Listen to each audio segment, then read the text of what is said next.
have stories. Every single one of us. From the highest of the high to the lowest of the low, we all have stories. Exploring the world for the greatest stories of all time. Hello and welcome. You're listening to the Aron O'Dowd Show. The Aron O'Dowd Show. Our soul is the screen upon which we project our dreams. What's your story?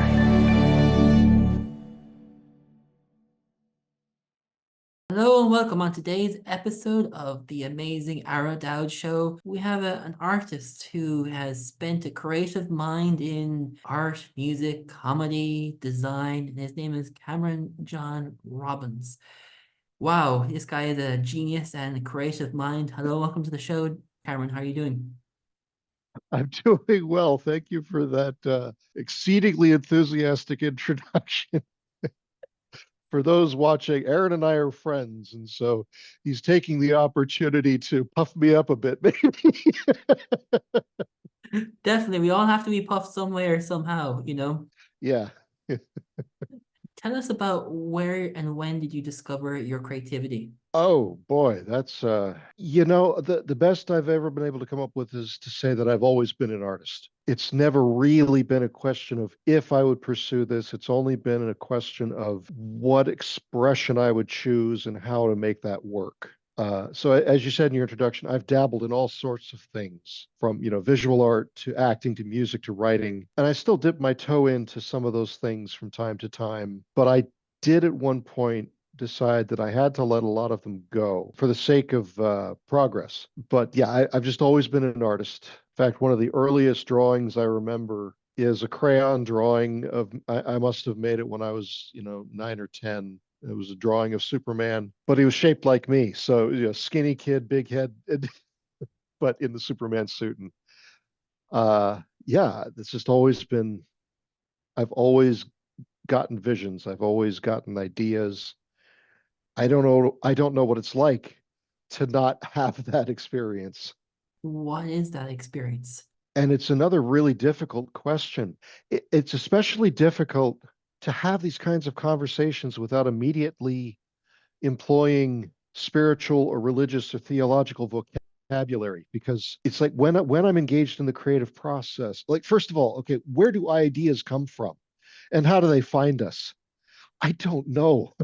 I just know that I hear inspiration, I get ideas, I get visions. They come from somewhere. And when I'm engaged in the creative process, I'm not perfectly sure what exactly I'm engaging in, and I'm definitely not sure what I'm engaging with.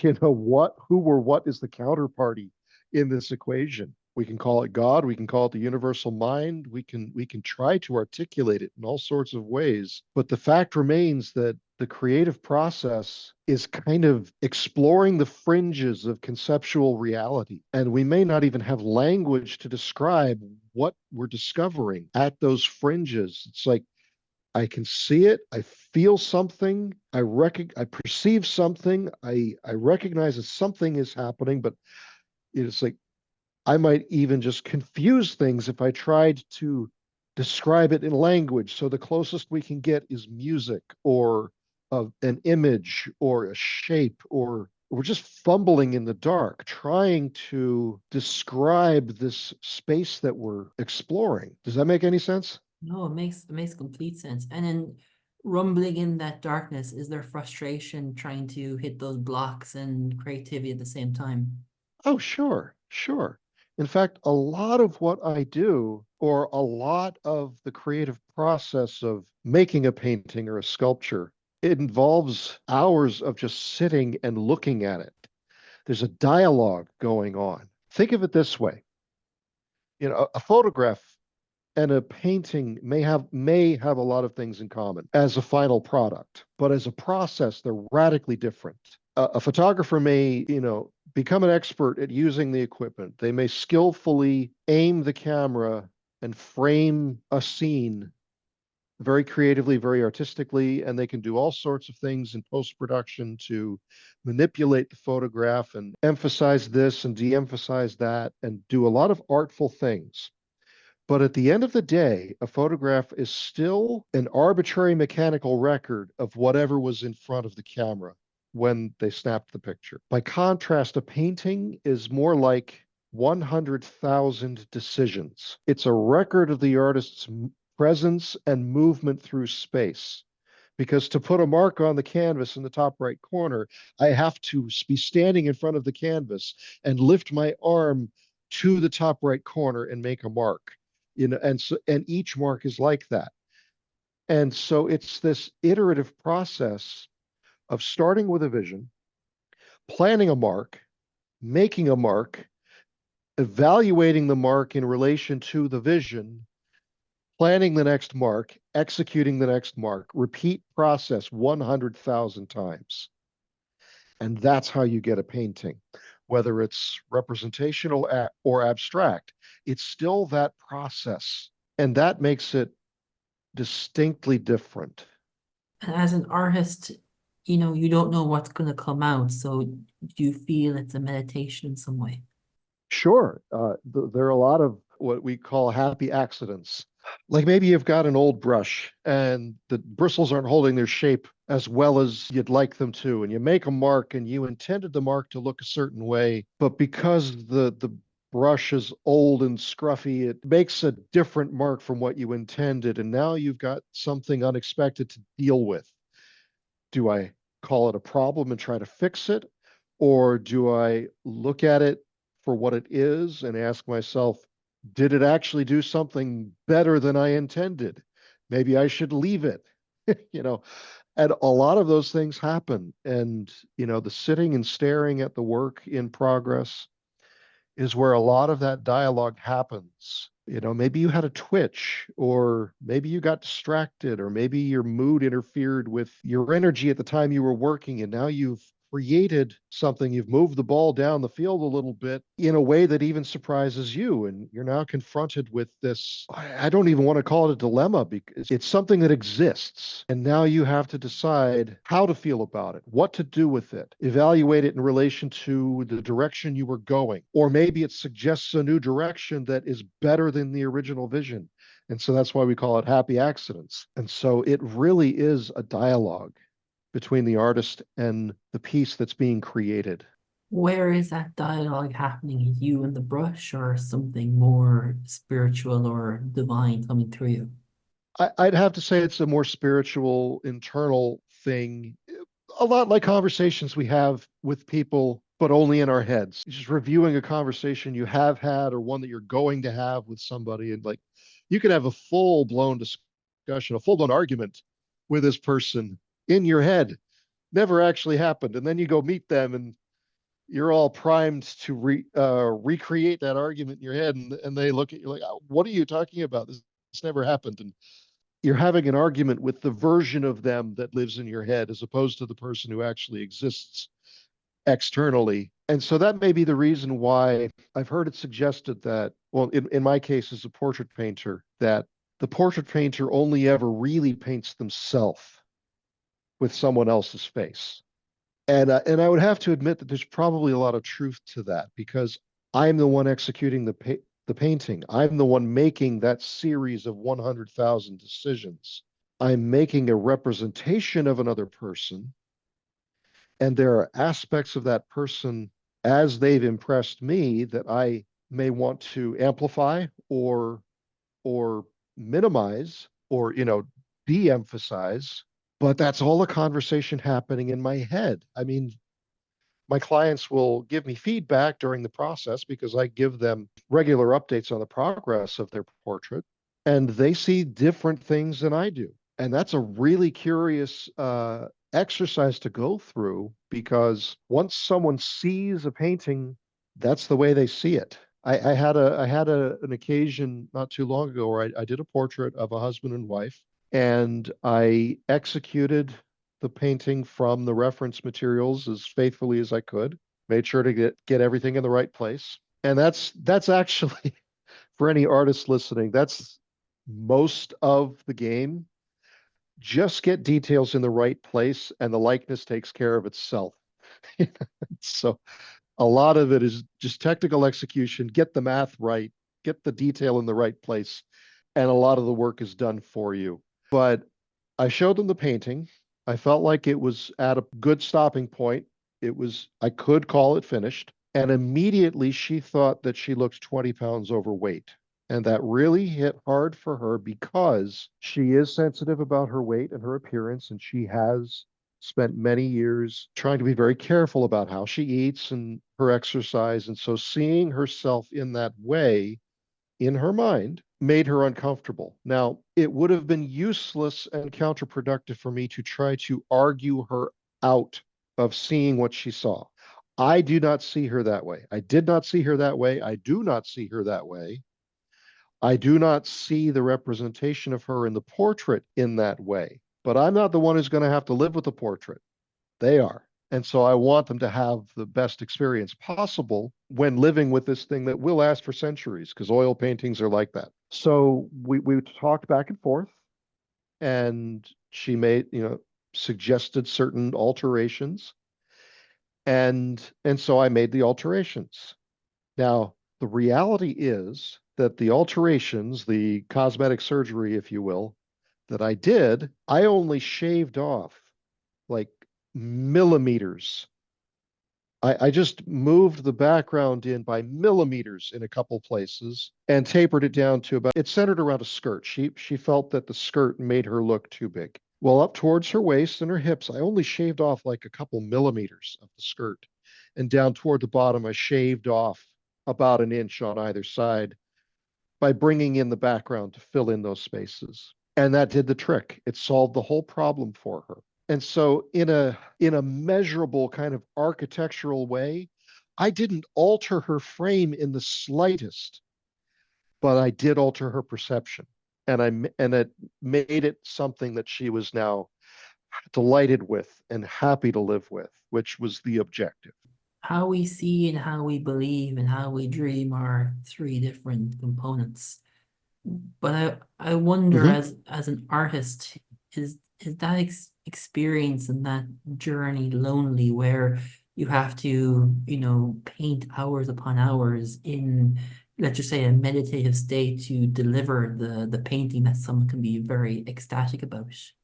Did you ask me if it's a lonely Yeah, existence? it's a lonely process of going through, from a blank canvas to a finished canvas. I never thought of it as lonely exactly. It is a very solitary kind of existence. And so I do need to do things to fill my cup with relationships with other people, but the actual process of making the artwork, yes, it is a very solitary experience. I feel like I missed part of your question No, in my answer. it's okay, no worries. In Oh, you exploring, asked about a meditative state. yeah, That's right. yeah, that's kind of where I'm pointing at, because you're spending hours upon hours Yes. by yourself painting these extraordinary pieces. So I presume it's a very, maybe lonely isn't the word, solitary be more of a word that fits here, but I do think that it is, you and the painting. Yes. And the creative process is very fragile. I'm glad you brought that up because there are a couple points that I feel like really matter in relation to that experience. The creative process, like I said, is very fragile. It's the flow state, can be you probably experience it in your sporting activities. There have been times where you were just in the zone and were capable of extraordinary things that maybe are more elusive for you on an ordinary day. Art making can be a lot like that. There is a level of it that is just kind of technical execution. It's the having the ideas, it's the getting the vision that's the real creative part of the process. But there is still a creative process involved within the technical execution. It's that dialogue I referred to earlier where you plan a mark, you make a mark, and then you have to step back and talk to the mark to figure out did it do what you wanted it to do?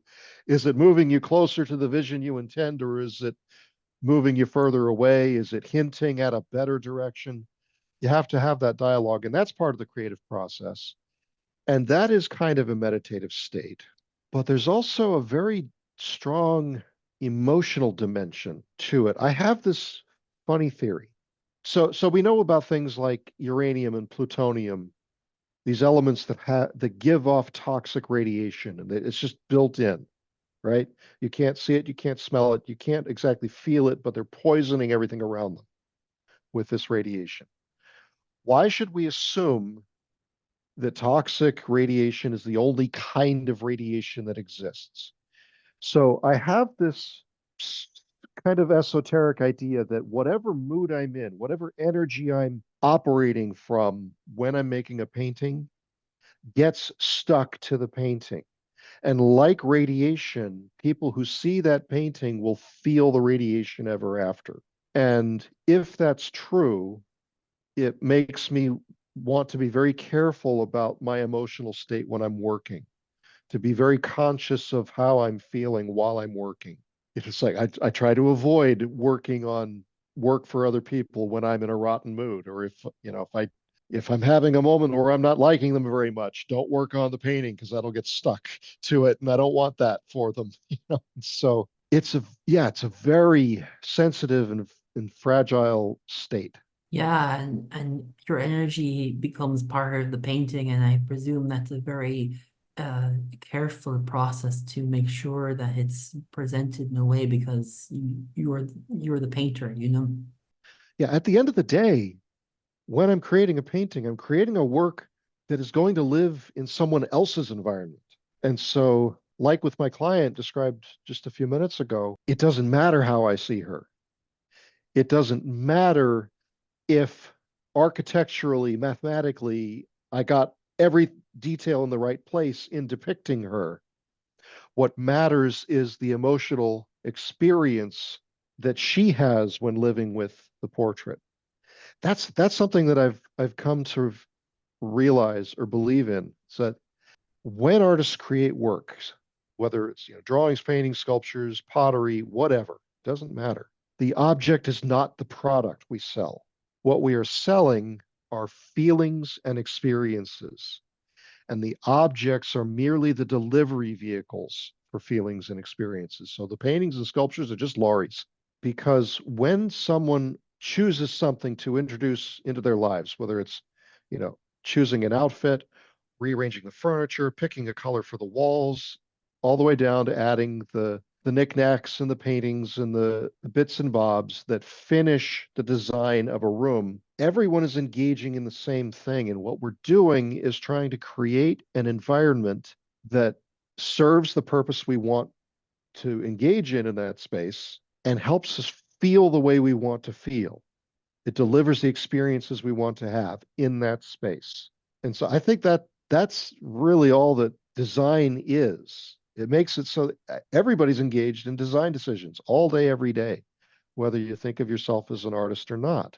And that comes all the way down to, aroma and sound. Last time we spoke, I made that analogy. It's like, and everybody's had this experience. You're hanging out with some people and somebody says, "Hey, let's put on some music." And somebody will say, "Okay, what are you in the mood for?" And then everybody stops and thinks for a minute. They ask themselves, "What am I in the mood for?" And then they make a selection. And that selection is a design decision. And it's calculated to do one of two things. When you look inward and you say, "What am I in the mood for?" You're asking yourself, "Well, what mood am I in? Is that a mood that I want to change, or is it a mood that I want to preserve?" And you make a selection of music based on that design decision. I'm feeling kind of low, so let's put on some uplifting music. Or I'm feeling romantic, so let's put on some romantic music that would support the mood I'm in. Or I'm feeling angry, let's put on some thrash metal and just really cathartically get that energy out. You know, those are all design decisions, and everybody's playing that game. When you know the work is finished, do you feel it's finished? Yes, but there again, that's a complicated one. In the case of oil paintings, you can literally work on the same oil painting forever. The material will allow you to do that, as opposed to something like watercolors. Eventually, you've put on too many layers of paint, you're losing fidelity, you're oversaturating the paper, the material starts to break down. It can't support that kind of perpetual tinkering, but oil painting does. So eventually you have to call it finished, even though there may still be endless tweaks that you could do. I don't know about other artists, but I have the same experience every single time with a painting. I get to a point where it feels finished. I've sat and stared at it for hours and I can't see anything else that needs to be fixed. And so I sign it and I call it finished and I put it to the side for a bit because there's something for me in my process where signing it and calling it finished triggers something. And over the next few days or weeks or whatever, half a dozen more things will emerge. I wasn't seeing them anymore. Or signing it and calling it finished is the trigger that enables whatever's going on. This is just my process. And so I will inevitably go back and tweak half a dozen more things after calling it finished, quote unquote. So, but at the end of even at the end of that, there are still endless things that I could tweak. You just have to call it finished and move on and take the things you've learned from that one and apply them to the next piece as best you can. And then when knowing that's finished, is the perfectionist in you coming out to feel like I could do this, I could do that, this needs to be touched, that needs Oh, to be sure. touched? Oh, sure. Absolutely. I mean, there are any number of details in these paintings that are hanging behind me that, I finished them, years ago, some of them. And there are little bits that just make me cringe. I'm like, oh, I can do so much better now. But it's just eventually you just have to move on and apply that lesson to the next one. And sometimes, I thought of this earlier, one of your earlier questions. Sometimes it's been worthwhile to just do it again. There's a few paintings that I've done multiple times, including a pair of paintings of Abraham Lincoln. And it was an experiment because I painted Lincoln. They're two different sized canvases, but they're both large.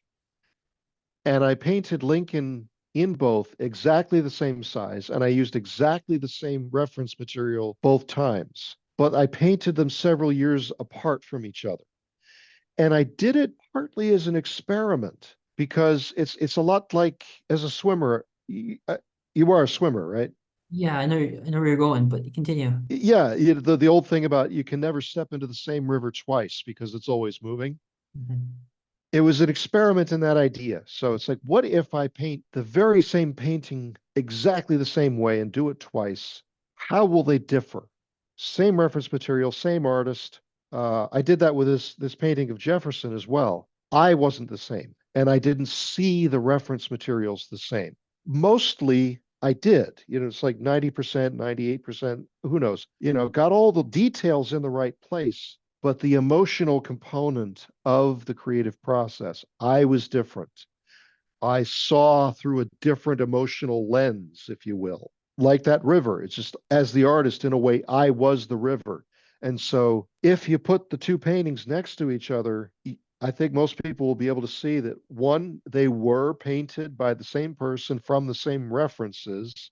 And at the same time, they are quite different from each other in some remarkable ways. So whether it's my skills went up or just the emotional component, and I was just a different person, like an actor playing the same role over time. They find different things in the character and are able to reveal new dimensions. I don't know, but it's been an interesting experience, an experiment. It sounds like a complete amazing experience and experiment to go through. At nighttime, when you're going to bed, you're staring at the ceiling. Are images and things going through your head of I could do this, I could do that, and so on. Yeah, over the years, sleep has been a very big problem area for me for that very reason. Not so much these last few years because I discovered binaural meditation music and subliminal programming, and so I've got a sleep mask with the headphones built into it, and so I have that kind of thing running throughout the night, and that actually helps turn my brain off and actually let me sleep. which is very good. I asked because, I watched The Queen's Gambit on Netflix, and she says that she sees the chessboard at the ceiling and doing the moves. And I thought, if you're going to that level of creativity, you're probably doing the similar thing, staring at the ceiling Yeah. in your head. Yes, many, many nights spent in that kind of infuriating activity. It's like, especially when I'm just on the verge of sleep and my body has started to enter that slightly paralyzed phase that comes with sleep. And then this burst of creative ideas come. And I know if I don't get up and do something with it, either make a voice memo on my phone or doodle in my sketchbook or run to the computer and write the thing that just came into my mind, which has happened recently with the book that we're both working on. It'll be gone by morning. I'll remember that I had an idea during the night, but exactly what it was will be gone forever. And that's a real fight. Why? I was almost asleep. And so, 30-minute struggle maybe to like wake my body up enough to be able to move again, to get up and do something with the idea before I lose it forever.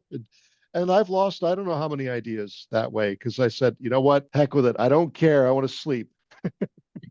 You'll either be there in the morning or not. Speaking to the idea, it's like, I'll either remember you or I won't. Bug off. I want to sleep. The sign of a true artist. Yeah, it's that argument in my own head. But We're it's curious. I was saying, like, how do ideas find us? Where do they come from? And why do they love to land on me when I'm in the shower or almost asleep? That's a big one. I see a huge scientific paper about showers and creativity coming here. Somebody probably has, or somebody probably will. But yeah, it might. Yeah, I mean, there's a sensory component to taking a shower, and do those sensory elements stimulate creativity? Maybe they do. So like hook up the brain scan equipment to somebody and have them take a shower and just watch what parts of the brain light up. And then you go, oh, that's interesting. That keeps happening. There must be something here. So yeah. With all the creative, from music to art to, why did you land up on portraits? Just, there's a few dimensions to that. Nearly all of my work is people oriented. So it's always people. I mean, I like the crayon drawing of Superman. It's like I started wanting to be a comic book artist. That fell by the wayside a long time ago, but as a teenager, that was my dream. That was my ambition. I am a spiritual and religious person, and so I do believe in ideas like, well, that there is a God and that we are all children of God. So there's a dimension of that I seek to express in my work when I depict people, particularly portraits. I said earlier that it's never been a question of whether or not I would be an artist. It's always been a question of how would that get expressed. And so a few things happened. Coming up through when I got to university, that's the first time I ever really started painting. So I'd been drawing for all my life, but I hadn't painted until I got to university. And there were many years through university and even afterwards where when I was making a painting, I felt like I was groping in the dark. If something worked, I wasn't perfectly sure why it had worked. And so I wasn't confident that I could repeat it.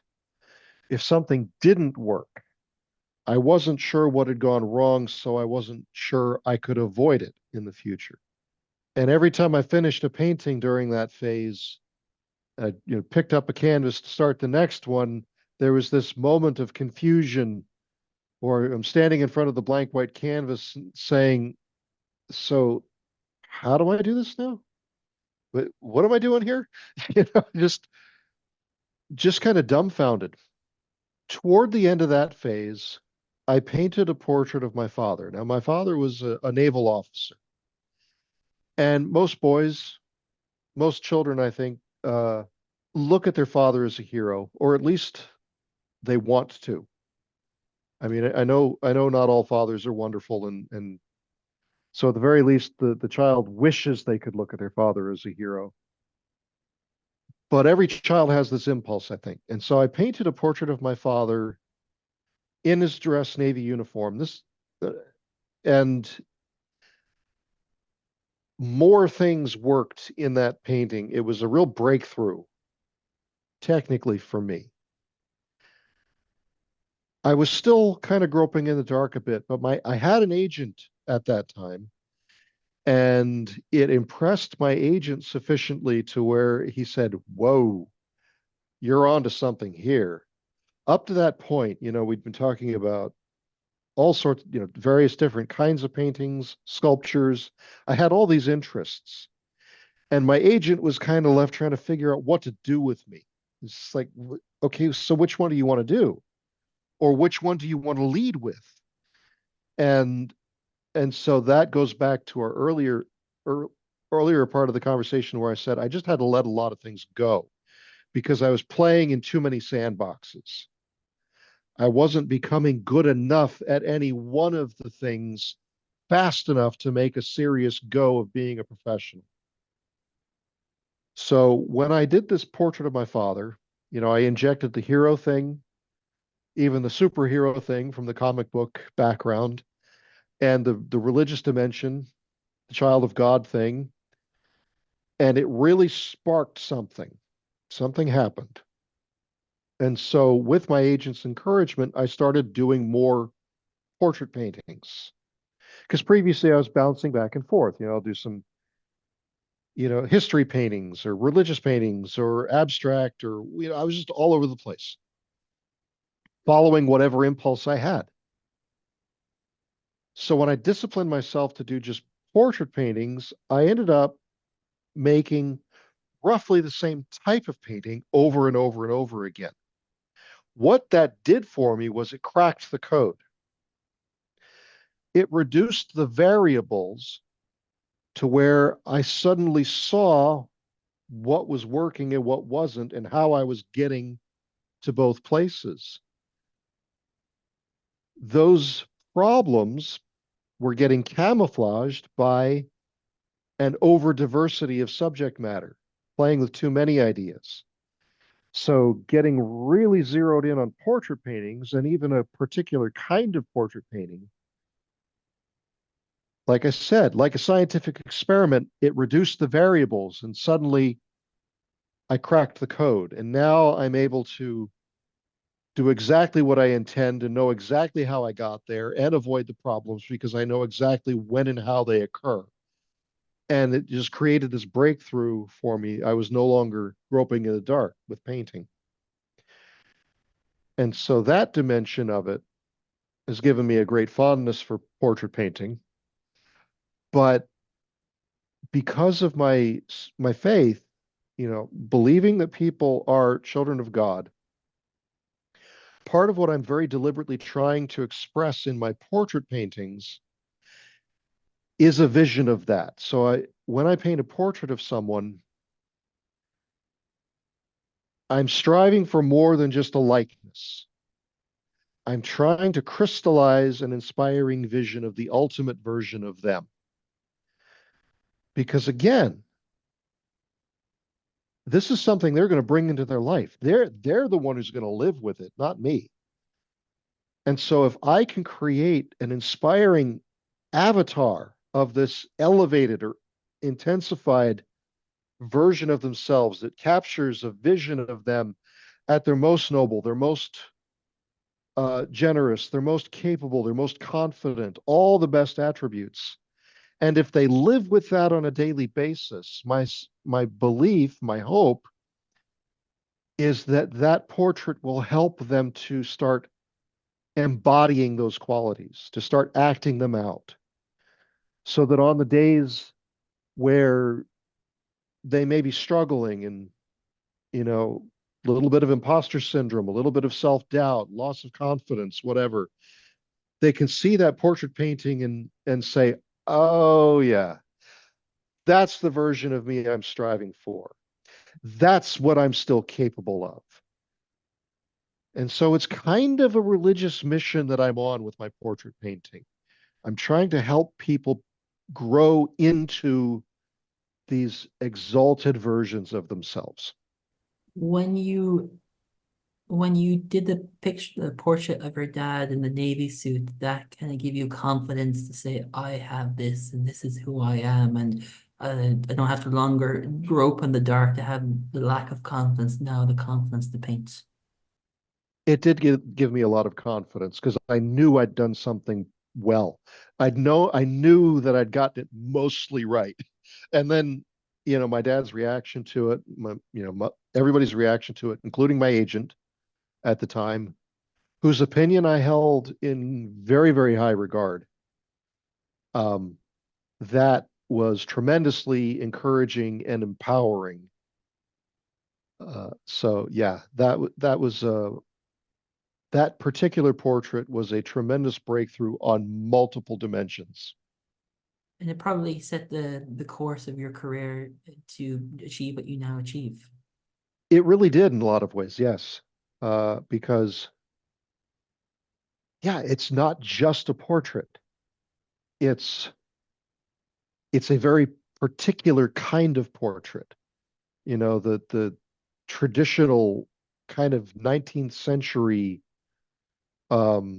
aristocratic type of portrait, full dress uniform, dramatic background, dramatic lighting, detail oriented, because, with military people, the decorations that they wear on their uniform, for those who know how to read those things, that is their story worn right there on their jacket or the patch or the pin or whatever, the ribbons, the details of those things for those who know how to read them. Because it is a kind of language. It's like you can look at the rows of ribbons on a person's uniform and you know where they've served. You know what combat engagements they've been in, perhaps. You know what awards they've received for bravery or good conduct, or immediately if they've been wounded in combat, just because they've got this one little piece of colored ribbon on their jacket. And so it is a story, a person's military service right there on their uniform. And that level of detail, so that, in the painting, I didn't just in an abstract way, loosely smear colors to replicate the impression of ribbons. I got very small brushes and got every pinstripe of every color in the right place, so that a veteran can look at these portrait paintings and read my father's career or read the career of other military people I've painted portraits of. And as a category, I mean, I'm not exclusively doing military portraits, but as a category, as an idea, it is connected to other adjacent things. It's part of a niche. So, it speaks of traditions, it speaks of certain ideals, certain standards of behavior, a certain kind of self-discipline, a certain kind of self-sacrifice, a certain kind of service to a greater cause, patriotism, and all these qualities and attributes that people admire. And for me, I see that as a critically important and valuable thing. I don't want to just ramble on endlessly if you've got another question, but No, I was just about to ask something. yeah. In finishing that painting, did you feel like Mhm. you were good enough now to take on bigger projects and bigger pieces and Yes, yes, yes. Do you mind if I continue the rabbit hole I was going down just a moment yeah, ago? no worries. Yeah, go ahead. Okay. Uh, because there's a lot of activity these days, people trying to reframe history, erase history, destroying monuments. And I think that's a grave mistake. And this is why. The world, we need heroes. And calling someone a hero does not mean that every choice they ever made was heroic or even commendable.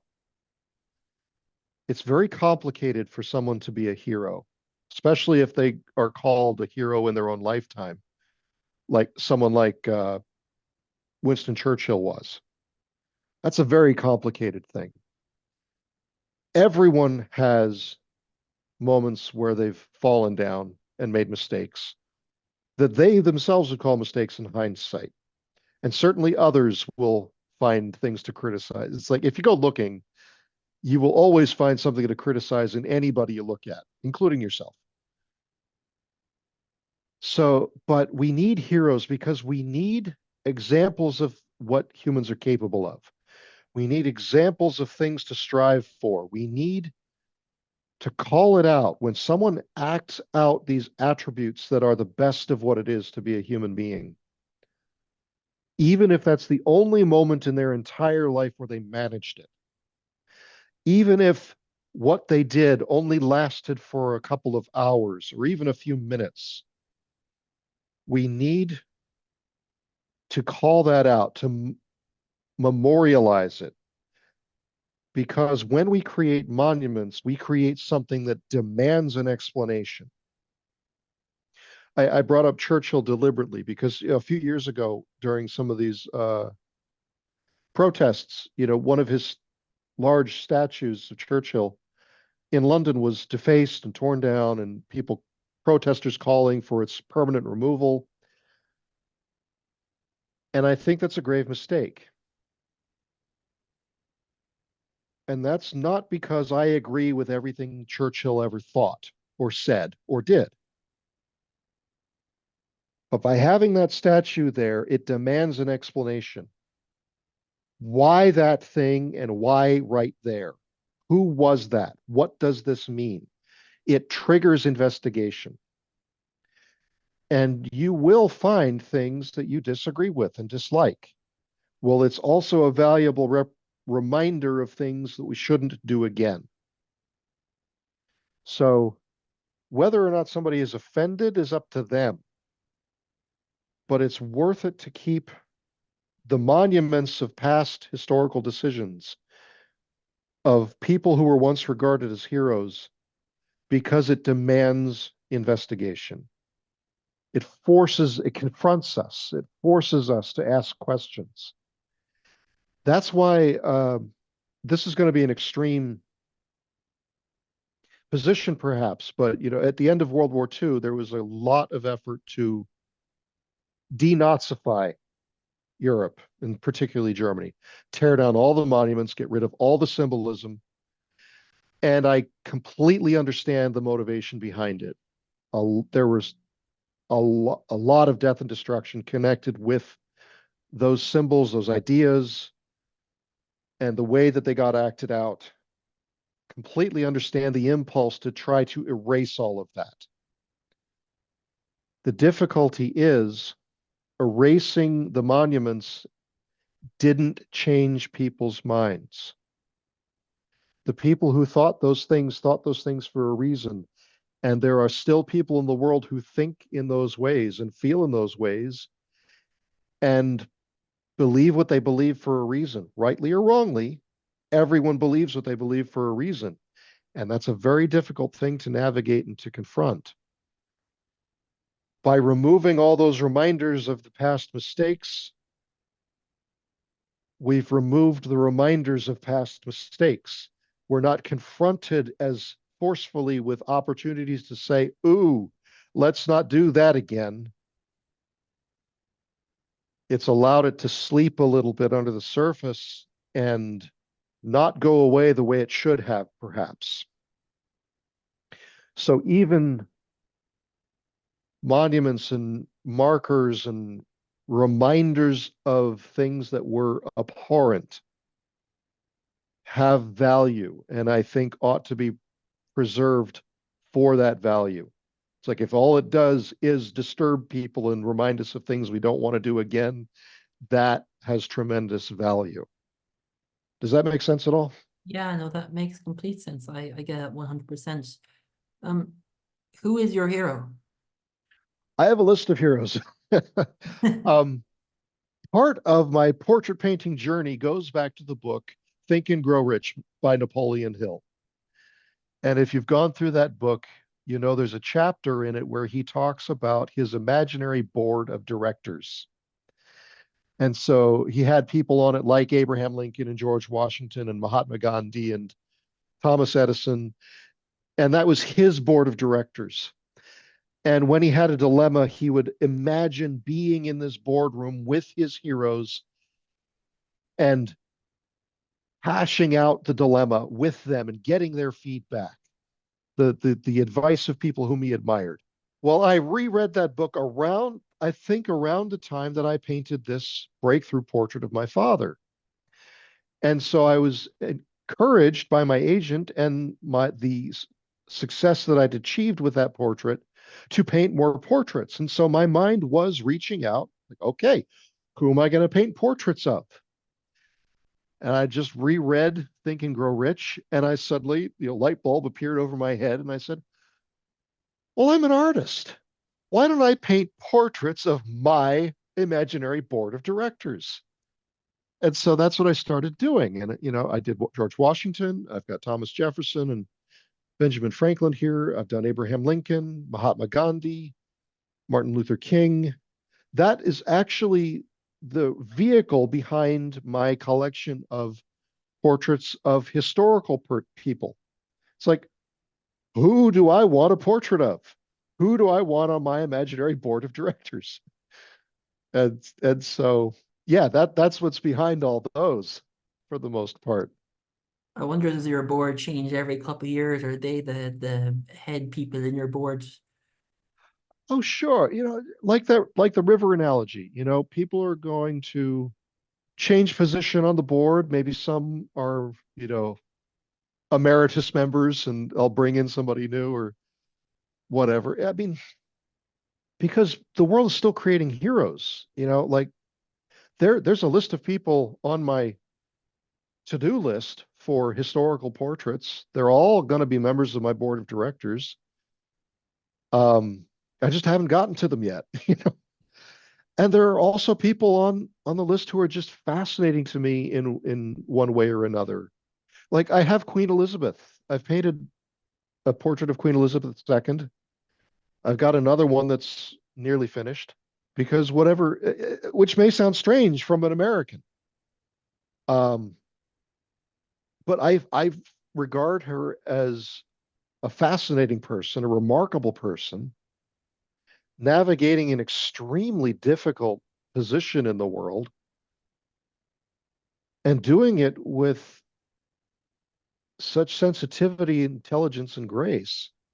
And I feel the same way about her father. I haven't even watched the films, but I saw clips from the King's speech on YouTube, which gave me a glimpse into the story of King George VI and how he became king and the kind of person he was and the kind of king he was, the way he acted out that role and the obstacles and the insecurities and all these things that were just part of his human experience.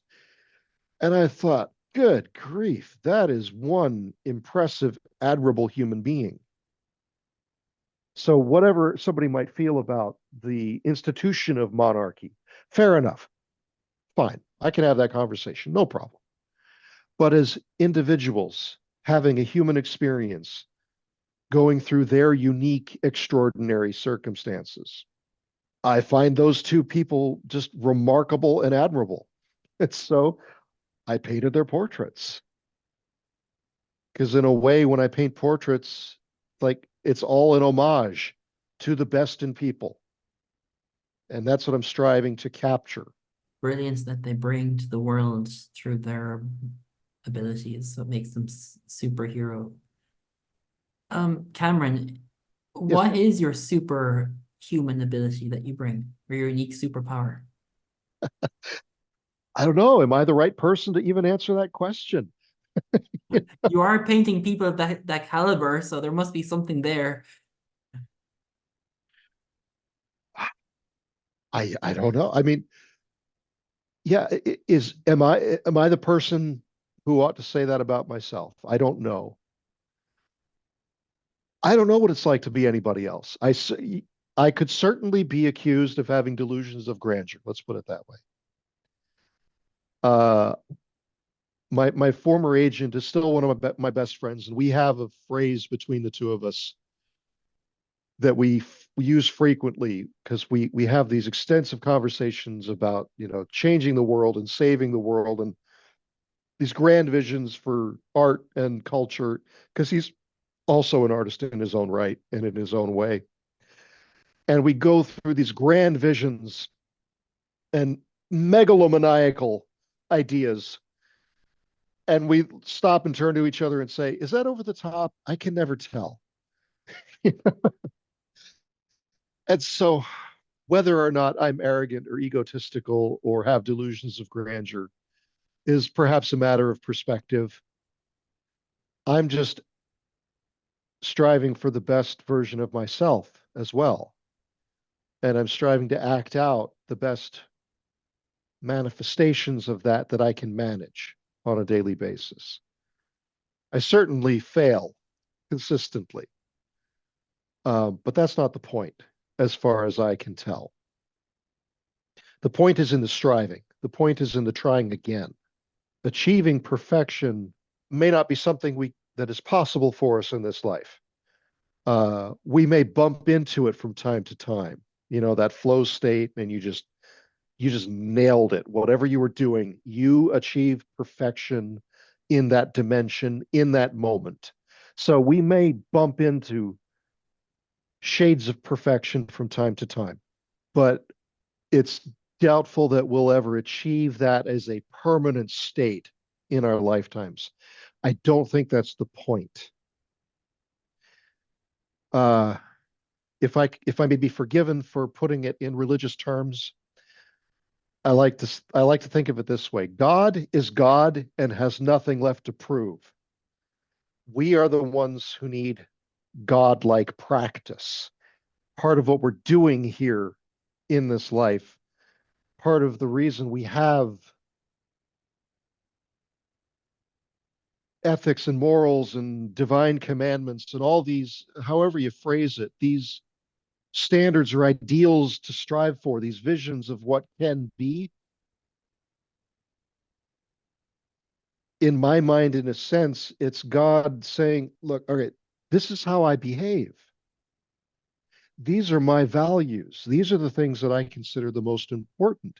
Here's a template for you to practice acting out, and just keep practicing the acting out of these ideas.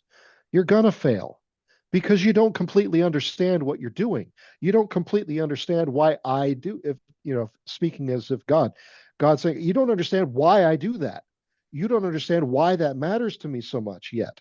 Just practice acting it out, and you will begin to get glimpses of why. Your understanding will grow. The depth of your insight will enlarge. It's a growing process. So we go from just aping things the way a child imitates their parents, to adults who act out certain behaviors, and they know exactly why they do those things in exactly that way and what exactly they hope to get out of it. The child's just imitating, but the adult has grown into the behavior that has insight behind it and intention behind it. I think that's a big part of what we're doing here, what this life is for.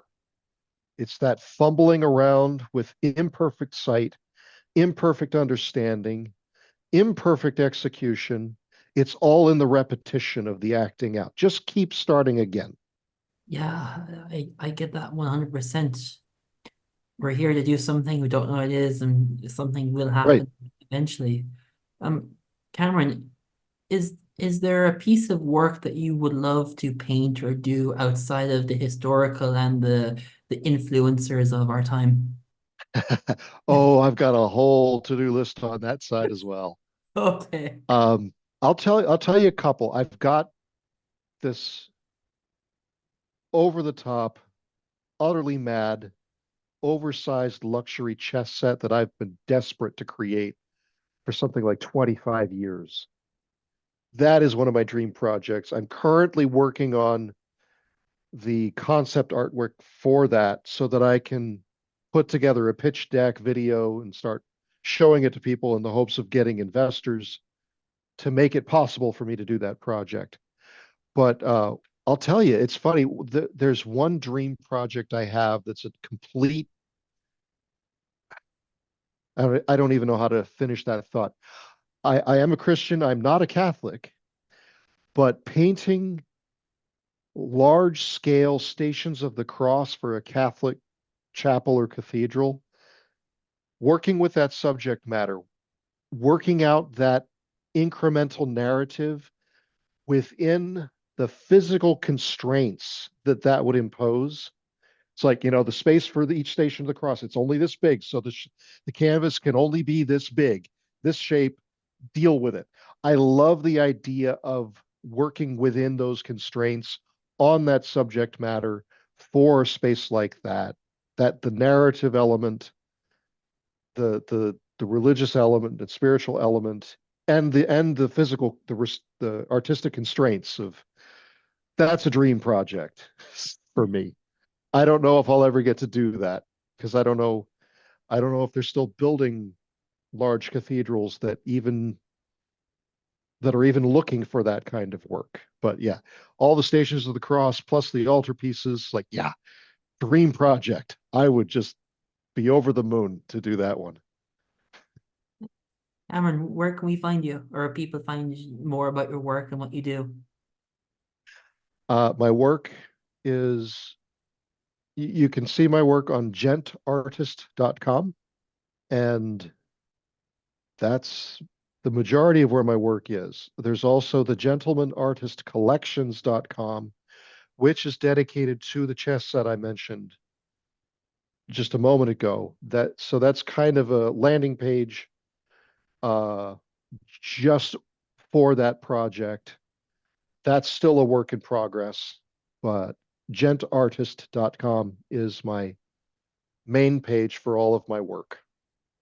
Cameron, it's been a blast to sit down with you and get to hear the essence of an artist and your process and so on. It's been a fantastic conversation. Thank you so much for coming on. Appreciate that. I've talked both your ears and both your arms off, probably.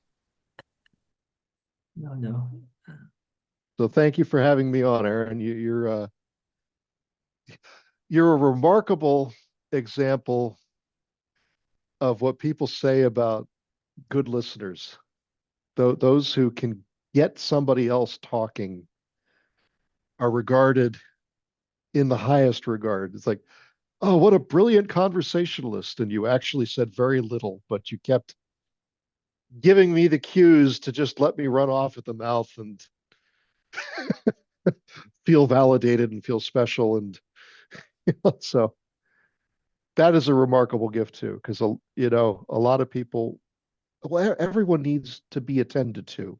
Everyone needs attention and to be validated. And so it's it's it's a it's a sign of great maturity and confidence within oneself to be able to inspire and facilitate other people talking rather than trying to talk about oneself. So congratulations to you on that remarkable gift. Thank you. Thank you for listening to the Aron O'Dowd Show, where the world's best stories are told. We're always ready to share another magnificent tale from the world's best storytellers. You. So stay tuned and rock on.